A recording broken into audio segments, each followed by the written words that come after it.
Bienvenue dans Prière inspirée, votre émission de prière quotidienne. Nous prions d'une façon inspirée parce que nous prions à partir de la parole de Dieu. Et nous sommes de plus en plus nombreux à prier dans cette émission de prière et je veux encore vous encourager à la partager autour de vous. Si vous êtes bénis, si vous la suivez, si vous suivez cette émission régulièrement, c'est certainement parce que vous êtes bénis. Et partagez-la autour de vous parce que je vois des milliers et des milliers de personnes être transformées par l'Esprit de Dieu qui se manifeste à travers la prière de son peuple. Ce n'est pas à travers ma prière, mais c'est à travers de la prière de son peuple. Lorsque nous sommes tous ensemble dans l'unité, priant pour les sujets que Dieu dépose sur nos cœurs et que nous prions les frères et les sœurs du monde entier, comme j'ai l'habitude de dire, nous sommes ensemble dans l'unité et Dieu commence à se glorifier d'une façon extraordinaire. Dieu va faire de grandes choses à travers cette émission et je vois cette émission comme un fleuve qui coule et qui va bénir beaucoup de gens, qui va bénir beaucoup de nations, qui va bénir beaucoup de peuples, en particulier le peuple francophone. On a aujourd'hui plusieurs témoignages. Il y a une femme qui était dans une secte en fait et qui ne donnait plus de nouvelles à sa famille depuis 3 ans et demi. Elle n'avait plus aucune nouvelle, plus aucun appel téléphonique. Et c'est la sœur en fait d'une de ces femmes, de cette femme-là qui était vraiment bien sûr triste et malheureuse et nous a demandé de prier par rapport à sa situation. Et j'ai dit à cette sœur dans un email, je lui ai dit que j'allais prier pour qu'elle soit libérée cette semaine. Et 5 jours ouvrés plus tard, elle recevait dans sa boîte aux lettres une lettre de cette personne, donc de sa sœur, avec des photos de ses nièces, sans aucun mot, sans rien. Et gloire à Dieu, parce que Dieu répond aux prières de son peuple. Et je ne sais pas quelle est votre situation, mais Dieu est capable. J'aimerais vous le redire encore, Dieu est capable. Dieu est capable. Dieu est capable de l'impossible. Dieu est capable de changer le cœur d'une personne qui même n'est plus en relation avec vous, que vous ne voyez peut-être plus du tout. Dieu est capable parce que Dieu est bon. Dieu est tellement bon, Dieu est tellement merveilleux. Et je sais que cette femme va être complètement libérée de cette secte. On a prié par rapport aux sectes dernièrement et par rapport aux gens qui sont dans ces sectes afin que vraiment le voile tombe de leurs yeux et que le Seigneur illumine les yeux de leur cœur s'ils sont sauvés et que s'ils ne sont pas sauvés, que Dieu puisse les faire passer des ténèbres à sa lumière glorieuse.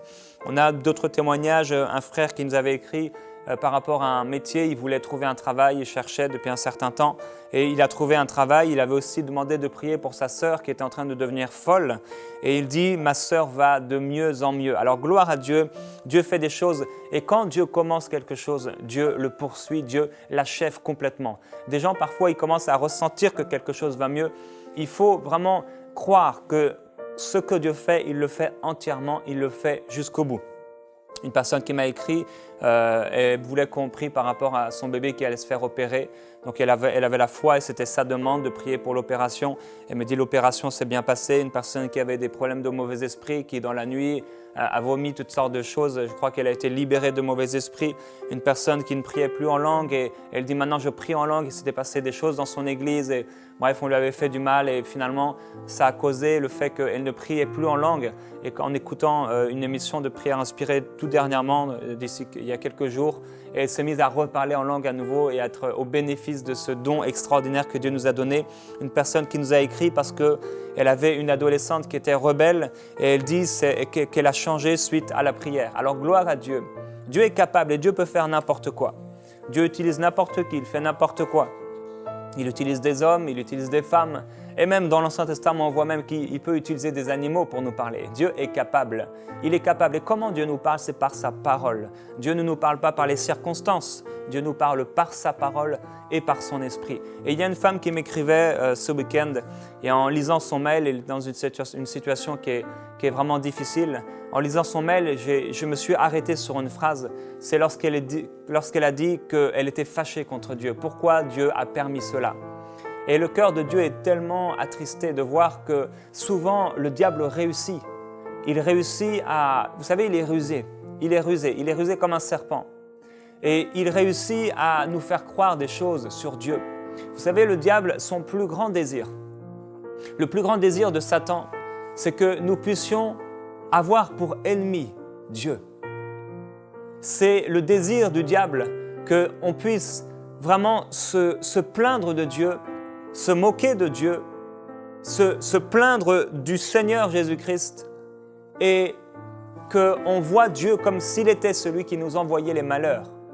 Mais Dieu n'envoie pas les malheurs. Il dit que si une arme était forgée contre nous, si un accident nous arrivait, cela ne viendrait pas de lui. Il nous dit ça dans Ésaïe. Toute arme forgée contre lui, contre nous, contre une personne qui appartient au Seigneur Jésus-Christ et qui met sa foi dans le Seigneur n'aura aucun effet. Alors Dieu est bon. Et jamais, je veux vous encourager, jamais, ne dites au Seigneur, Seigneur, pourquoi?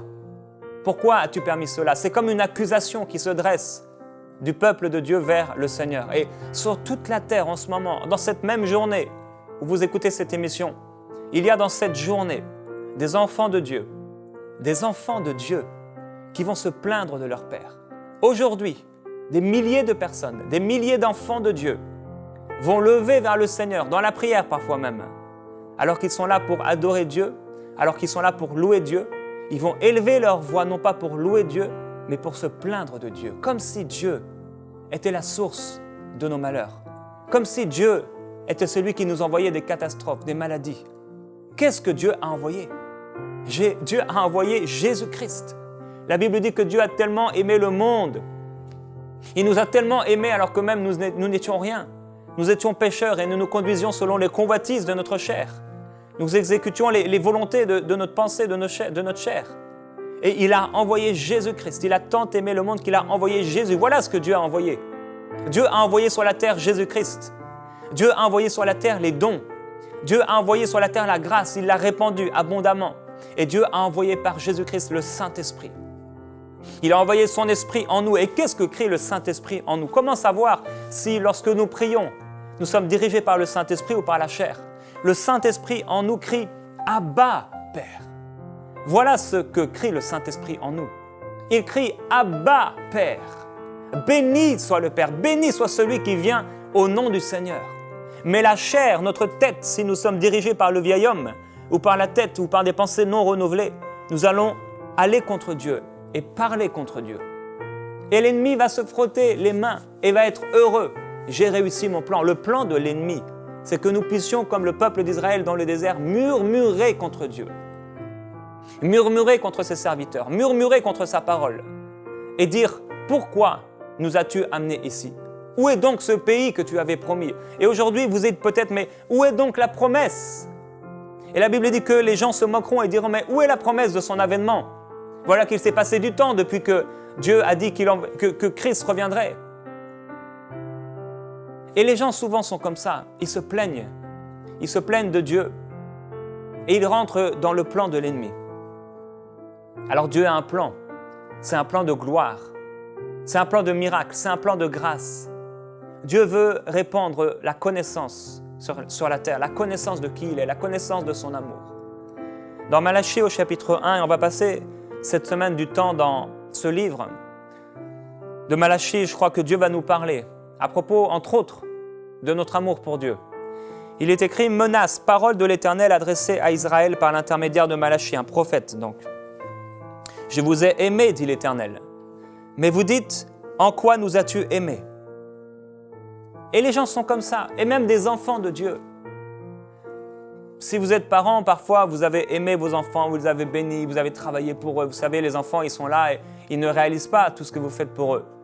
Ils se lèvent le matin et ils s'attendent à une chose, c'est d'avoir leur petit déjeuner.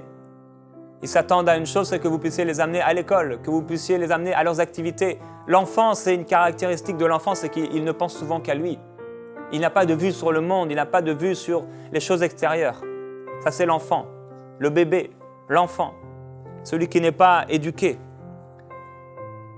Et les gens disent à Dieu, en quoi nous as-tu aimés? Et les gens se plaignent du Seigneur et disent, mais en quoi tu nous aimes? Ils regardent les promesses de Dieu dans sa parole et ils regardent leur vie, leurs circonstances. Et ils mettent leur foi dans leur vie et dans leurs circonstances. Et c'est vrai, c'est difficile. Des fois, on a des temps difficiles. Des temps de difficulté où on est là, comme dans les angoisses, comme Jésus à Gethsémane, on a l'impression d'être là, assis à côté de lui, à genoux à ses côtés. Dans des temps difficiles, de difficultés. Et on aurait envie d'exploser, on aurait envie de crier à Dieu, mais Seigneur, pourquoi? Pourquoi? Pourquoi tu permets cela? Vous savez, c'est devenu une doctrine. Une doctrine dans l'Église de Dieu. Seigneur, pourquoi? Job et ses amis posaient à Dieu toutes sortes de questions. Pourquoi ceci? Pourquoi cela? Pourquoi cela? À la fin du livre de Job, Dieu va poser à Job 80 questions. Pour montrer qu'on peut toujours poser des questions. Mais la vérité de Dieu n'est pas dans les questions, la vérité de Dieu est dans sa parole. Dieu a tellement aimé le monde qu'il a envoyé Jésus-Christ.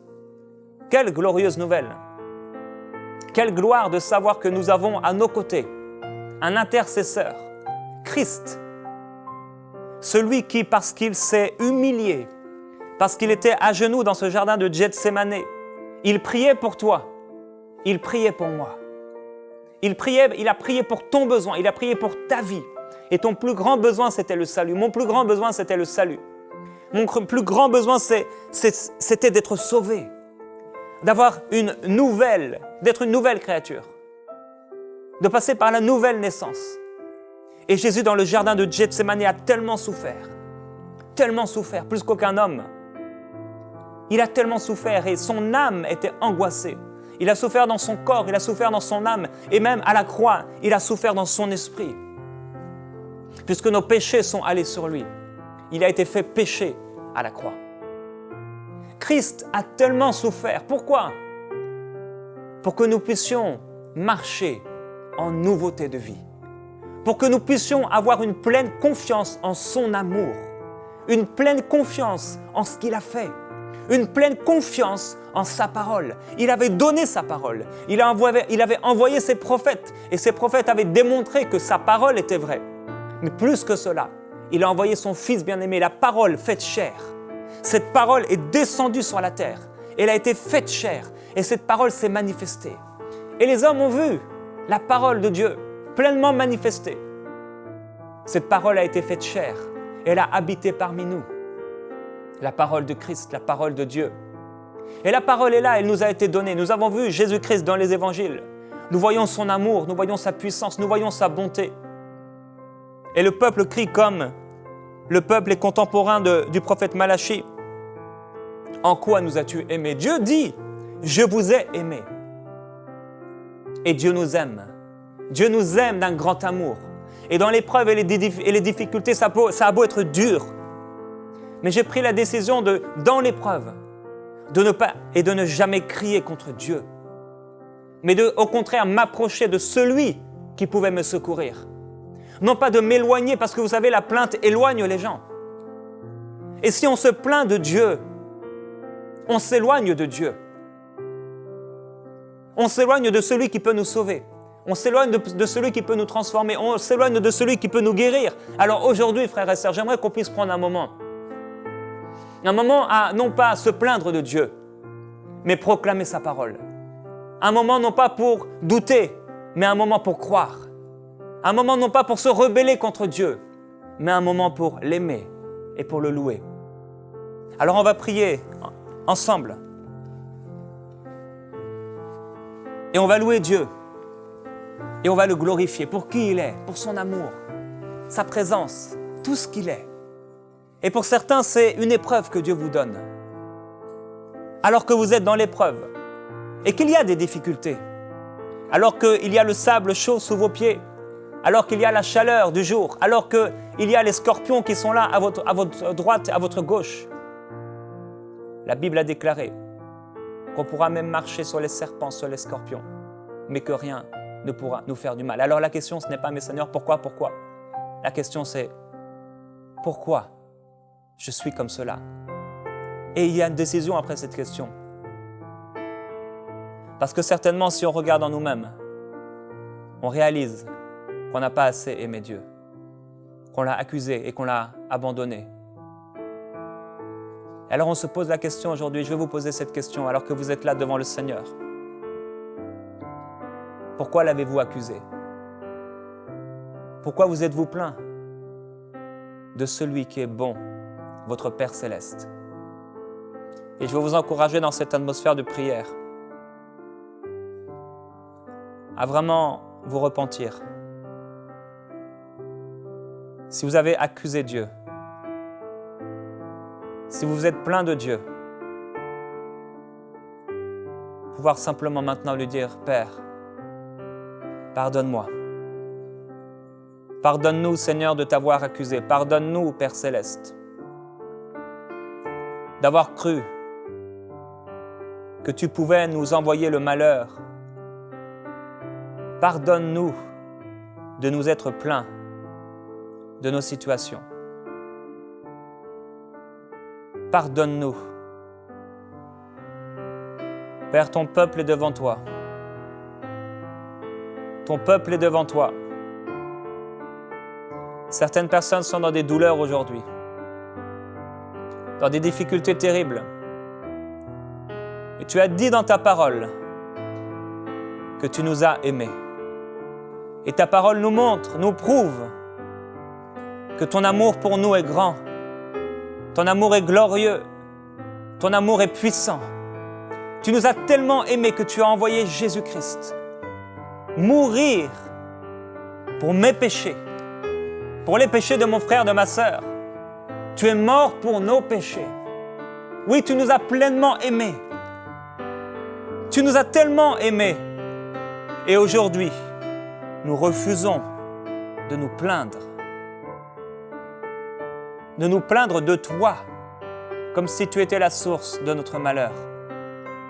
Aujourd'hui, nous déclarons au monde céleste, nous déclarons jusqu'en enfer que notre ennemi n'est pas Dieu, mais que Dieu est notre Père céleste, que Dieu est notre amour et notre Dieu. Je déclare au nom de Jésus-Christ, vous pouvez déclarer après moi, je déclare au nom de Jésus-Christ que je n'abandonnerai pas Dieu, que je ne me plaindrai pas de Dieu. Je déclare que je suivrai le Seigneur et que je n'accuserai pas Dieu comme s'il était mon ennemi, comme s'il était un mauvais père, comme s'il avait mal fait les choses, comme s'il m'avait refusé une bénédiction. Mais je déclare en Jésus que je suis pardonné, que je suis aimé, que je suis guéri, que je suis restauré, que je suis transformé, que je suis un enfant de Dieu, que je lui appartiens, je suis à lui. Alléluia. Je veux prier pour vous qui passez par des tempêtes et des temps de difficultés, certains des tragédies. Certaines personnes d'entre vous, vous avez peut-être perdu un enfant.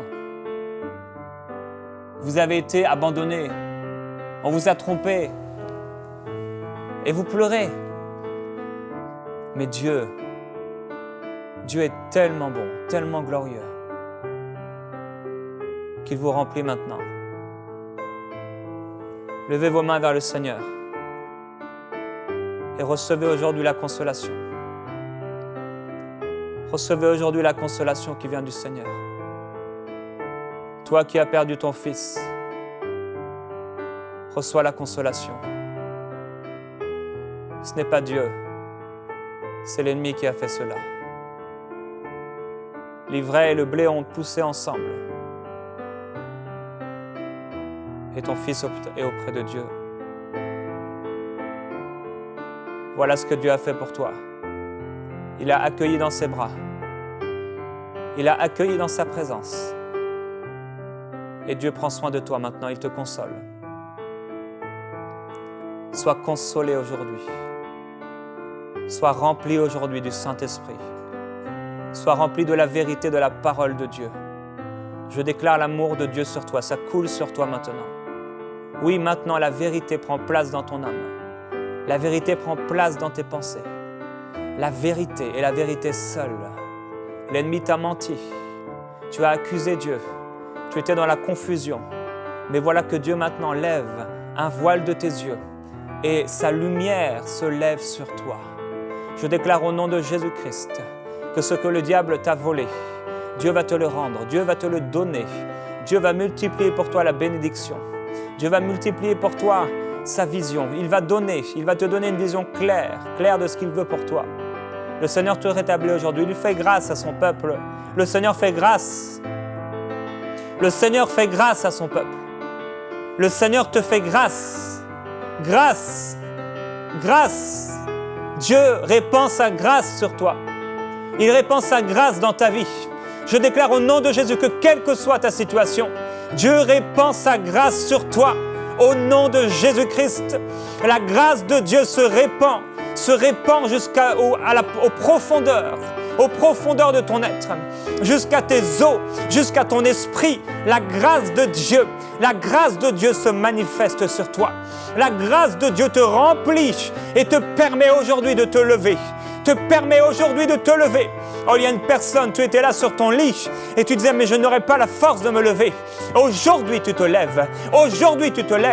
Tu es plein de courage et nous sommes pleins de courage dans son amour. Nous sommes pleins de courage dans sa grâce. Nous sommes pleins de courage dans celui qui nous a aimés. Nous sommes pleins de courage dans le bien-aimé. Nous sommes pleins de courage. Même dans les épreuves, nous tiendrons bon. Même dans les épreuves, nous ne nous détournerons pas de Dieu, celui qui nous dirige. Nous nous détournerons de l'ennemi. Nous n'écouterons pas la voix d'un étranger, mais nous écouterons la voix du bon berger. Nous écouterons ta voix, Père Céleste. Toi qui nous diriges, tu nous diriges dans la paix et dans l'amour. Tu nous diriges vers la félicité, vers la gloire, vers le bonheur. Oui, le bonheur et la grâce m'accompagneront tous les jours de ma vie. Frères, sœurs, parle cette parole de Dieu. Le bonheur et la grâce m'accompagneront tous les jours jusqu'à la fin. Le bonheur et la grâce m'accompagneront tous les jours jusqu'à la fin. Tel est l'héritage du vainqueur, tel est l'héritage du peuple de Dieu. Oui, le bonheur et la grâce m'accompagneront tous les jours de ma vie. Et je reviendrai dans la maison de l'Éternel pour la durée de mes jours. Certaines personnes, vous êtes éloignées de Dieu à cause du malheur. Et aujourd'hui, c'est un appel que Dieu vous fait de revenir vers sa maison, de revenir vers son cœur. Et comment on peut être proche du cœur de Dieu en étant loin de sa maison? Il est mort pour l'Église.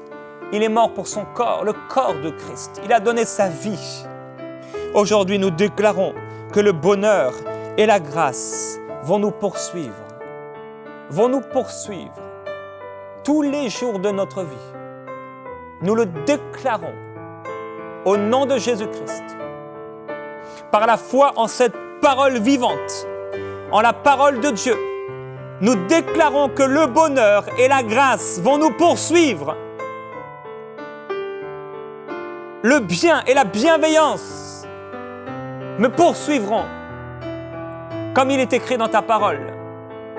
Le bonheur et la grâce m'accompagneront tous les jours de ma vie. Et je reviendrai, je m'approcherai de mon Dieu, je m'approcherai du Seigneur. Je reviendrai dans la maison de Dieu, je reviendrai dans ce lieu d'intimité. Oh oui, Père Céleste, je reviens dans ce lieu d'intimité. Je reviens tout proche de ton cœur, dans ce lieu de gloire, dans ce lieu d'intimité. J'avais abandonné peut-être ce lieu d'intimité. J'avais abandonné peut-être ce lieu de la consécration, ce lieu de l'humilité. Mais je reviens à toi. Nous revenons à toi. Au nom de Jésus-Christ. Le bonheur et la grâce sur votre vie. Le bonheur et la grâce sur vous. Le bonheur et la grâce sur vous. Elles vous appartiennent. Le bonheur vous appartient. La grâce vous appartient. Cela vous appartient.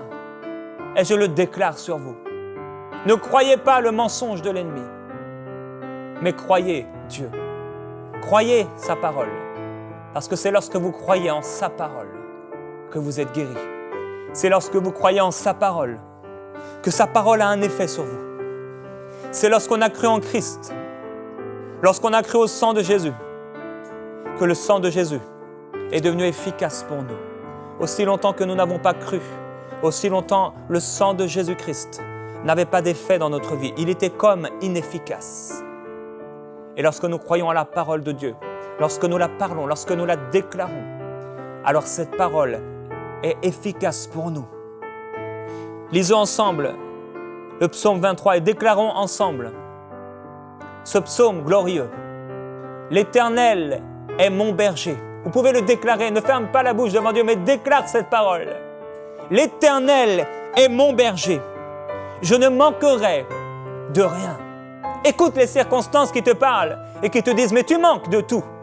Non, l'Éternel est mon berger. Je ne manquerai de rien. Je m'oppose au manque. L'Éternel est mon berger. Je ne manquerai de rien. Mon berger n'est pas mon entreprise. Mon berger n'est pas ma banque. Mon berger n'est pas un prêt quelconque. Mon berger n'est pas un homme. Mon berger est le roi d'Israël, le Dieu des nations, le créateur du ciel et de la terre, le maître de l'univers. L'Éternel Dieu, celui qui a formé la terre par sa parole, l'Éternel est mon berger. Je ne manquerai de rien. Je le déclare à mes circonstances. Je déclare que je ne manquerai de rien. Je déclare à la pauvreté dans ta vie que tu ne manqueras de rien. L'Éternel est mon berger, je ne manquerai de rien. Il me fait reposer dans de verts pâturages. Tu peux déclarer, il me fait reposer dans de verts pâturages. Tu me fais reposer dans de verts pâturages. Tu me diriges près des eaux paisibles. Tu restaures mon âme. Tu restaures mon âme. Tu me conduis dans les sentiers de la justice à cause de ton nom. Quand je marcherai dans la vallée de l'ombre de la mort, je ne craindrai aucun mal, car tu es avec moi. Ta houlette et ton bâton, voilà mon réconfort. Tu dresses devant moi une table, en face de mes adversaires. Tu oins d'huile ma tête, et ma coupe déborde. Oui, en vérité, le bonheur et la grâce m'accompagneront tous les jours de ma vie, et je reviendrai dans ta maison, Seigneur, pour la durée de mes jours. Je te servirai jour et nuit jusqu'à la fin. J'irai jusqu'au bout par ta grâce, sans t'abandonner, sans te trahir. J'irai jusqu'au bout parce que tu es le bon berger. Et je vais écouter ta voix. Je vais écouter ta voix. Je vais t'écouter, Seigneur. Nous sommes ton peuple. Nous sommes tes brebis, les brebis de ton pâturage. Et nous déclarons ta parole aujourd'hui. Au nom de Jésus-Christ. Amen.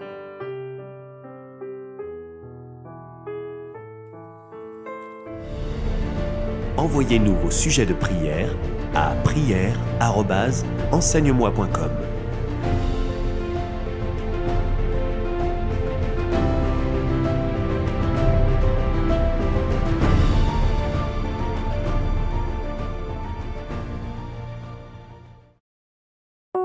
Cette émission est rendue possible grâce au précieux soutien des partenaires d'Enseigne-moi Canal International. Retrouvez tous nos programmes sur emcitv.com.